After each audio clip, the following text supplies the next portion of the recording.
तो दोस्तों, कैसे हो आप सभी। मैं आशा करता हूँ आप सभी बिल्कुल ठीक होंगे। अगर आप पहली बार मेरे चैनल पर आए हैं तो मेरे चैनल को सब्सक्राइब और बेल आइकन को प्रेस कर लीजिए। तो बिना देरी किए दोस्तों, जल्दी जल्दी अपने अपने हेडफोन्स लगाएं और शुरू हो जाए मेरे साथ स्टोरी को सुनने के लिए। ये कार्यक्रम सत्य घटनाओं से प्रेरित है। जिनके साथ ये घटनाएं घटी उसकी वास्तविकता उन्हीं तक सीमित है। भूत प्रेतों और अपसामान्य विषयों के होने पर चैनल कोई दावा नहीं करता और ना ही प्रोत्साहन करता है।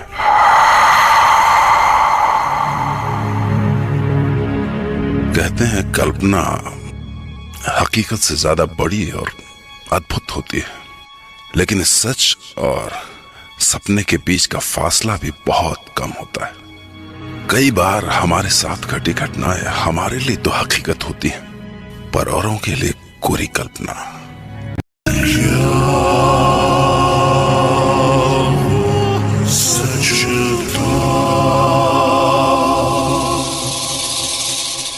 आज हम सुनेंगे मुंबई से अनुज जोशी की कहानी। अनुज, जो भूत प्रेतों की बातों पर विश्वास नहीं करते थे। वो रात थी 16 दिसंबर 2007 की। मैं मुंबई पुणे एक्सप्रेसवे पर तकरीबन 100 के ऊपर की स्पीड से मुंबई वापस आ रहा था। बारिश में गाड़ी तेज चलाने का मजा ही कुछ और है। पर मेरी लाइफ में आगे क्या होने वाला था मुझे उसका बिल्कुल भी अंदाजा नहीं था। मैं मस्त बारिश को चीरता हुआ गाड़ी दौड़ा रहा था कि अचानक मेरा ध्यान पेट्रोल इंडिकेटर पर गया एंड आई रियलाइज कि पेट्रोल लगभग खत्म हो चुका है। एज एक्सपेक्टेड अगले 10 सेकंड में ही गाड़ी बंद पड़ गई। Oh hell, the only way out was डब्बा लेकर पेट्रोल पंप तक जाओ और वापस आओ। तेज बारिश और 5 किलोमीटर का वॉक। उफ। खैर, डब्बा लेकर बाहर बारिश में निकला।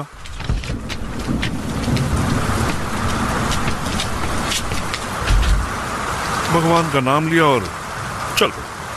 तब लगा जैसे भगवान ने मेरी सुन ली, क्योंकि 10 कदम ही चला था कि देखा कि पीछे से एक गाड़ी चली गई। मैंने लिफ्ट मांगी और गाड़ी रुक गई। मैंने कांच पर नॉक किया, होपिंग कि मुझे लिफ्ट मिल जाए।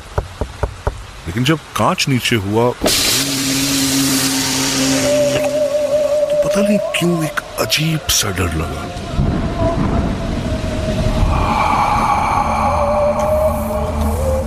अंदर झांक के देखा तो सिर्फ एक बूढ़ा आदमी गाड़ी चला रहा था। नीला सूट, नीली हैट और बड़ी बड़ी आंखें। हेलो, मैंने कहा। वो आदमी मेरी तरफ मुड़ा और मुस्कुराया, लेकिन वो मुस्कान बहुत अजीब सी थी, ऑलमोस्ट क्रीपी। और तब उसने अपना मुंह खोला और उस आदमी की आवाज सुनकर ऐसा लगा मानो किसी ने मेरी पीठ पर बर्फ डाल दिया। उसने कहा, हेलो। सच एक बार मन में आया कि तुरंत यहां से भाग जाऊं, पर मैंने अपने आप को संभाला और कहा, सर लिफ्ट मिलेगी? मुझे आगे 5 किलोमीटर तक जाना है, एक पेट्रोल पंप तक। उस आदमी ने अपनी उसी ही पतली और अजीब सी आवाज में जवाब दिया, जरूर आओ, बैठो। Thank you sir. मैंने एक लंबी सांस ली और गाड़ी में बैठ गया। कई बार कैसे होता है ना, वो कुछ करते ही मन से आवाज आती है कि गलत किया बॉस, गलत किया। बस वैसी ही आवाज मेरे मन में आ रही थी। मैंने फाइनली कहा, हेलो सर, मेरा नाम अनुज है। Call me Freddie. Okay, hi Freddie. वो मेरी तरफ देखकर मुस्कुराया। पतले से सूखे हुए होंठ और पीले रंग के टेढ़े मेढ़े दांत। मेरी तरफ मुस्कुराने के बाद फ्रेडी डिकोस्टा फिर आगे देखने लगा। धीरे धीरे मेरा डर बढ़ने लगा। फाइनली बातचीत करने के इंटेंशन से मेरे मन में जो आया मैंने कह दिया, आप बहुत खुश लग रहे हैं मिस्टर फ्रेडी। ओह यस, मैं बहुत खुश हूँ। मैं कल सुबह अपने एक दोस्त से 4 साल के बाद मिलूंगा। अच्छा, देखो ये है उसकी तस्वीर। और उसने मुझे एक आदमी की तस्वीर दिखाई। मोटा सा आदमी, उम्र लगभग 50। ओह, तो इसलिए फ्रेडी मुस्कुरा रहे थे। मेरी जान में जान आई। थोड़ा गिल्टी भी फील हुआ, लेकिन इससे पहले मैं कुछ कहता, सामने पेट्रोल पंप आ गया। मैंने फाइनली फ्रेडी से कहा, एक बार फिर से thank you sir. Oh sorry Freddie. That is all right. अगर तुम्हें कभी भी मुझसे बात करनी हो तो you can call me. और मेरे हाँ या ना कहने से पहले ही उसने अपनी जेब से कुछ कागजों का बंडल निकाला। काफी पुराने कागज थे वो, और उनमें से उसने एक कागज का कोना फाड़ा और उसमें लिखा फ्रेडी डिकोस्टा और अपना टेलीफोन नंबर और बैंड्रा वेस्ट का अपना एड्रेस। मुझे कागज दे दिया। मैं जैसे ही उतरा, उसने अपनी उसी डरावनी आवाज में कहा, फिर मिलेंगे, बाय।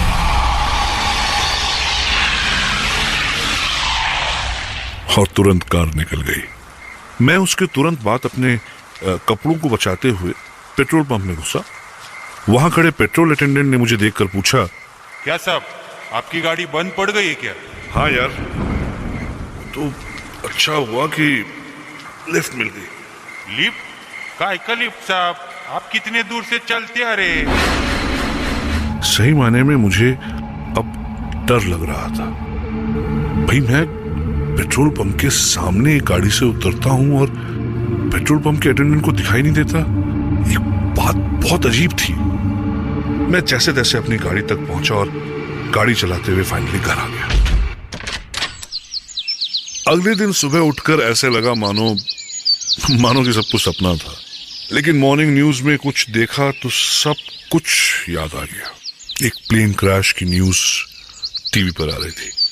मरने वालों की फोटोग्राफ्स दिखाई जा रही थी और उसमें से एक मरने वाली की तस्वीर थी।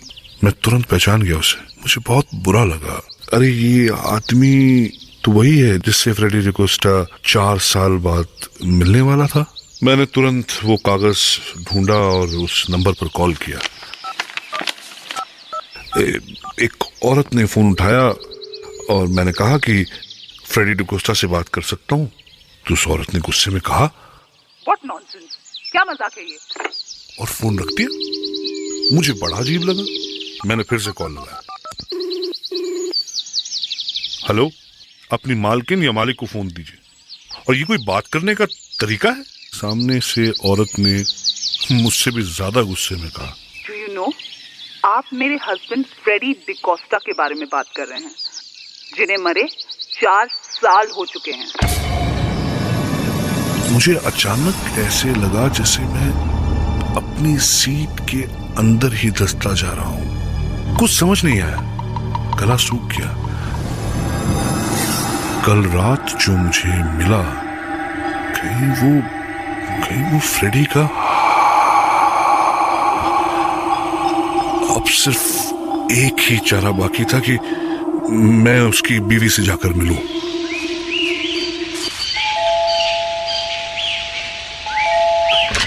Yes, may I help you?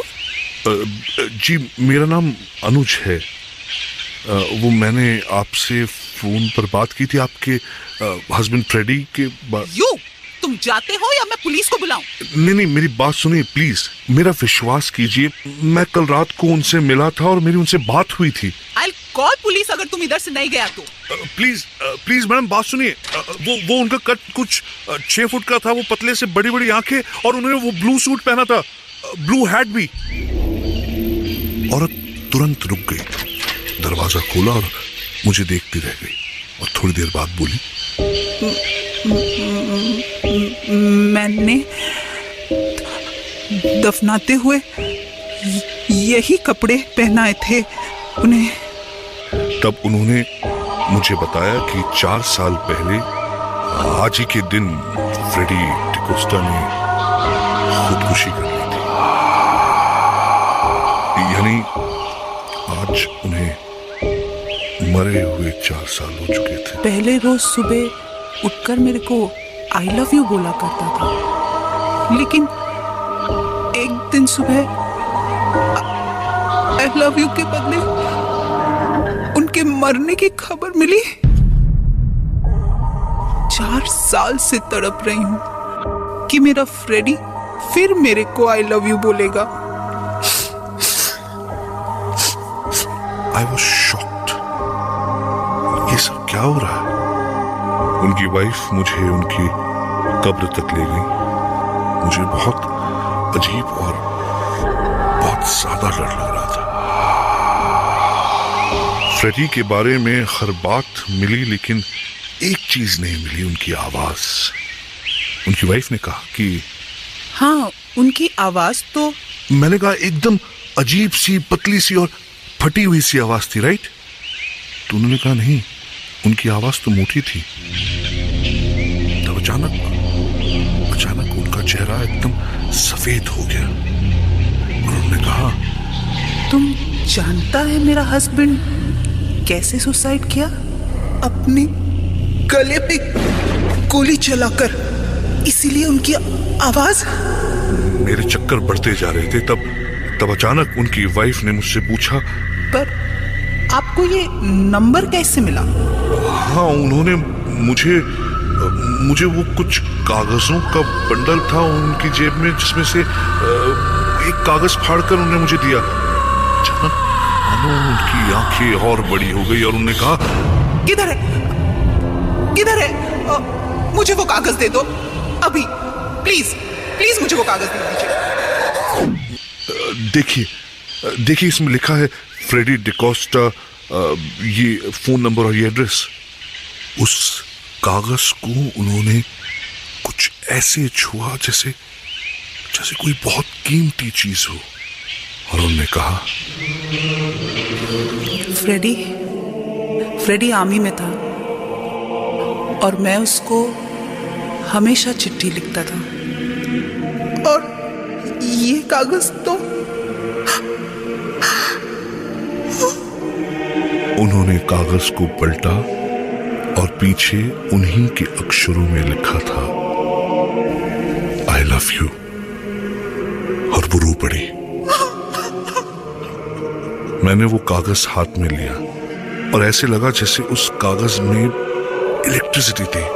मैंने कहा, देखिए ना, इट्स एज इफ फ्रेडी 4 साल के बाद आपके पास आए हैं और वो आपसे कह रहे हैं। जब मैंने अपने अगले शब्द कहने के लिए मुंह खोला तो मेरी अपनी आवाज मुझे अलग लग रही थी। मैंने कहा, आपसे वो कह रहे हैं कि I love you।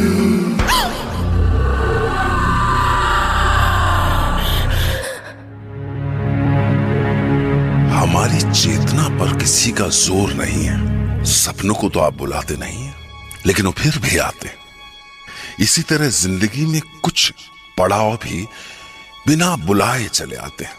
क्या सच में फ्रेडी डिकोस्टा मरने के बाद भी अनुज से मिले? अगर नहीं तो उसके पास वो कागज कहां से आया? क्या सच में मरने के बाद उनकी आवाज बदल गई थी? और क्या सच में उन्होंने अनुज के जरिए अपने प्यार का इजहार किया? कुछ बातें हमें खुली आंखों से नहीं, खुले मन से दिखती हैं।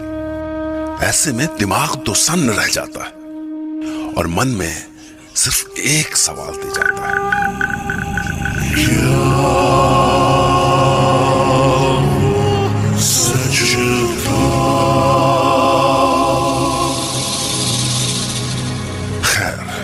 कल रात आपसे फिर मिलूंगा एक नई सच्ची घटना के साथ। फिर मिलेंगे।